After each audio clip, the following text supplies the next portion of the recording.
Hello प्यारे दोस्तों, आज के इस वीडियो में हम इस सवाल को हल करेंगे जो कि आपके एग्ज़ाम के लिए वेरी मोस्ट इम्पॉर्टेंट है। तो इस वीडियो को आप पूरा देखिए जिससे आप इस तरह के सभी सवालों को आसानी से हल कर पाएँ। तो चलिए शुरू करते हैं। तो यहाँ पर लिखा है, दो क्रमागत धनात्मक पूर्णांक ज्ञात कीजिए जिनके वर्गों का योग 421 हो, है ना। तो ये वेरी इम्पोर्टेंट है, चाहे आपका बोर्ड एग्ज़ाम हो या कोई सा भी एग्ज़ाम हो, है ना। तो इस वीडियो को आप पूरा देखेंगे और अच्छे से समझेंगे, है ना। तो यहाँ पर क्या है, दो क्रमागत धनात्मक पूर्णांक। तो सबसे पहले हमें क्या करना है, दो क्रमागत यानी क्रम से आने वाले, है ना। क्रमागत का अर्थ होता है क्रम से आने वाले, धनात्मक यानी प्लस वाली संख्या, है ना, यानी प्लस में होनी चाहिए, है ना, ऋणात्मक नहीं होना चाहिए। यहाँ पर कह दिया गया है धनात्मक। और यहाँ पर क्या है, पूर्णांक, है ना, यानी पूर्ण अंक होना चाहिए।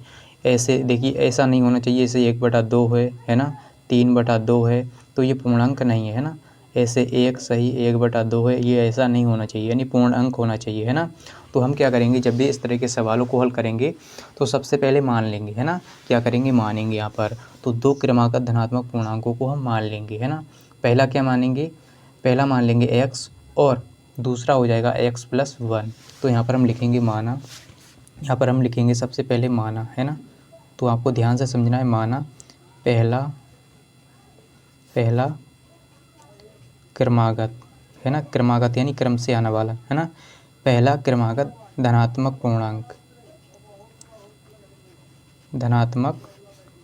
पूर्णांक क्या मानेंगे, x, है ना। आप चाहें तो y भी मान सकते हैं, हम x मान लेते हैं। और दूसरा क्या हो जाएगा हमारा, देखिए इसी प्रकार से दूसरा क्रमागत धनात्मक पूर्णांक हो जाएगा हमारा x+1। तो यहाँ पर हमारा दूसरा क्रमागत धनात्मक पूर्णांक क्या है, x+1, है ना, हमने इसको मान लिया। तो यहाँ पर x+1 क्यों लिया है, क्योंकि इसमें कह दिया गया है कि क्रमागत धनात्मक पूर्णांक, है ना, यानी क्रम से आने वाला, है ना। ऐसा नहीं करेंगे कि क्रम को बिगाड़ दें, है ना, तो क्रम से होना चाहिए। पहला है x, फिर x+1। अगर यहाँ पर होता तीसरा तो x+2, है ना। तो इसी प्रकार से आप मान लेंगे। अब देखिए हमें क्या करना है, प्रश्न के अनुसार चलना है ना, जैसा प्रश्न कहेगा, यानी यहाँ पर लिखेंगे प्रश्नानुसार। तो इस तरह से आपको लिख लेना है प्रश्नानुसार। अब देखिए हम क्या करेंगे, यहाँ पर कहा है जिनके वर्गों का योग, है ना, जिनके वर्गों का योग, यानी वर्ग यानी स्क्वायर होता है ना। तो यहाँ पर हम लिखेंगे वर्गों का योग, यानी पहले का वर्ग होगा पहले, है ना, और प्लस देखिए इसके बाद क्या है, ये आएगा, है ना। तो यहाँ पर x+1 इसका भी स्क्वायर, यानी कहा गया है जिनके, यानी दोनों के वर्गों का योग, यानी प्लस, यहाँ पर बीच में क्या है, प्लस, है ना।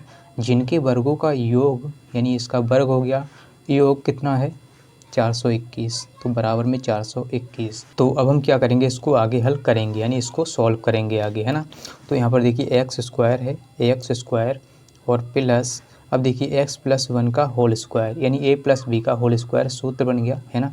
तो क्या होता है, a² यानी x², है ना, और प्लस यानी 1 का स्क्वायर 1 रहेगा, प्लस 2ab यानी 2ab 2 और इंटू में 1 यानी 2 की गुणा 1 से तो 2 ही रहेगा, और इंटू में x यानी 2x, है ना, और बराबर 421। तो आपको ये फार्मूला याद होगा, a+b का होल स्क्वायर बराबर होता है a² + b² + 2ab, है ना।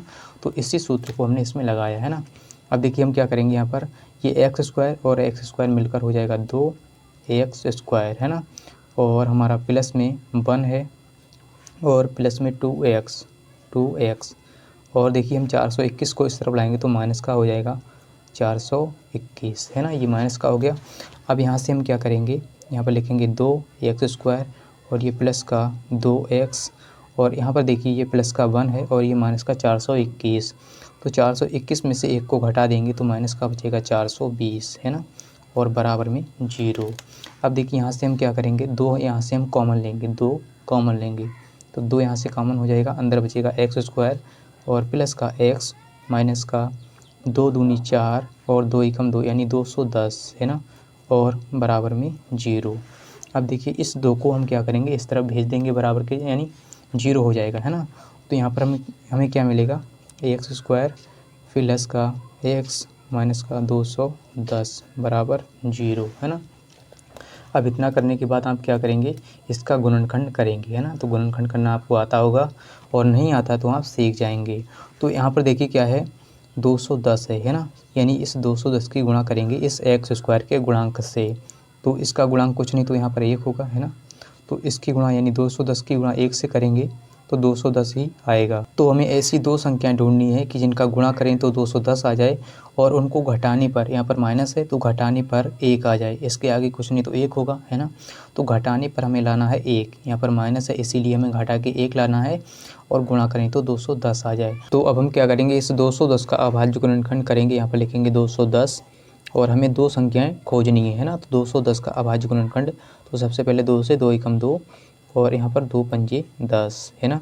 3 से लगाएंगे, 3 3 9 और 1 बचा 3 पंजे 15, है ना। अब देखिए 7 यानी 5 से लगा लेते हैं पहले, 5 सत्ते होता 35 और यहाँ पर 7 आ गया, 7 एकम 7, है ना। तो इस तरह से आपको कर लेना है। अब आपको दो संख्याएं खोजनी है ना। यानी हम क्या करेंगे, यहाँ पर देखिए अगर हम 3 का गुणा यानी 5 का गुणा 3 से करें या 3 का गुणा 5 से करें, है ना। तो 3 पंजे कितना होता है 15, है ना। और 7 दूनी 14 यानी 2 सत्ते 14, है ना। तो दो संख्याएं ये यानी इसको यानी इस वाली संख्या को इसके साथ लेंगे और 3 को 5 के साथ लेंगे, है ना। तो हम क्या करेंगे 2 सत्ते 14, है ना। तो यहाँ पर हो गया 14। अब देखिए 14 यानी 15 में से 14 घटाएंगे 1 आएगा, है ना। घटाने पर हमें 1 लाना है और गुणा करें तो इनका तो कितना आ जाए 210। तो आप इनका गुणा करेंगे 14 और 15 का, यानी 15 और 14 का गुणा करेंगे तो 210 ही मिलेगा, है ना। तो हमें संख्याएं मिल गई। अब हम क्या करेंगे इसका यानी गुणनखंड करेंगे, है ना। तो यहाँ पर लिखेंगे एक्स स्क्वायर और प्लस यहाँ पर 15 माइनस 14, है ना। 15 में से 14 जाएगा, 1 बचेगा और ब्रैकेट के बाहर एक्स माइनस का 210 बराबर 0, है ना। इतना आपको कर लेना है। तो यहाँ पर हमारा हो जाएगा एक्स स्क्वायर प्लस, अब इस एक्स की गुणा अंदर करेंगे तो 15x और माइनस का 14x और माइनस का 210 बराबर 0, है ना। अब यहाँ से हम क्या करेंगे x कॉमन लेंगे, है ना।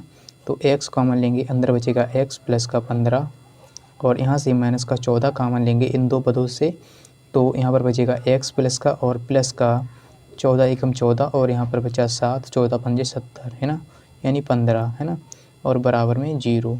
अब देखिए एक बार हम क्या करेंगे ax माइनस 15, है ना, सॉरी ax प्लस 15 लिखेंगे, ax प्लस 15, है ना। ये कॉमन है दोनों जगह, अगर ये कॉमन नहीं आएगा तो आपका सवाल गलत हो जाएगा, है ना।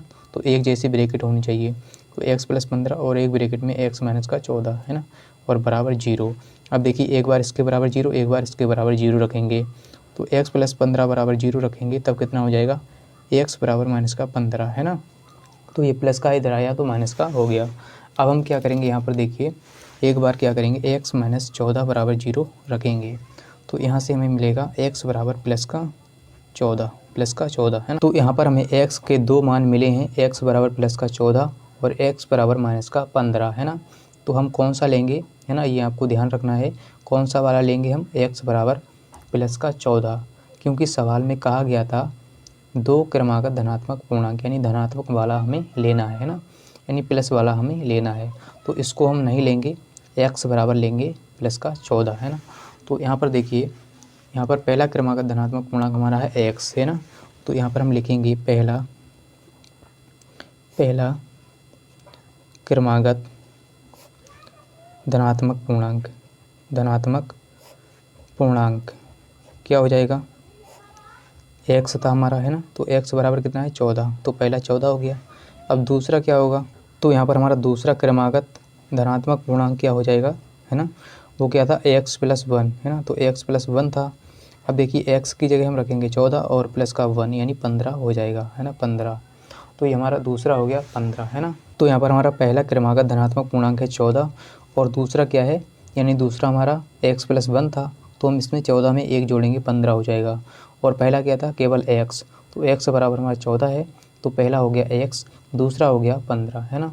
तो जब आप 14 और 15 का यानी वर्गों का योग करेंगे और इनको जोड़ेंगे तो 421 ही आएगा, है ना। यहाँ से हमारा सवाल जो है हल हो जाता है। तो आपको समझ में आ गया होगा कि कैसे इस तरह के सवालों को हल किया जाता है। तो देखिए यहाँ पर क्या है, पहला हमारा क्रमागत धनात्मक पूर्णांक x था, तो x की जगह हमने 14 रखा यानी 14 आ गया। दूसरा है x प्लस का 1 यानी 14 में 1 जोड़ेंगे 15 हो जाएगा।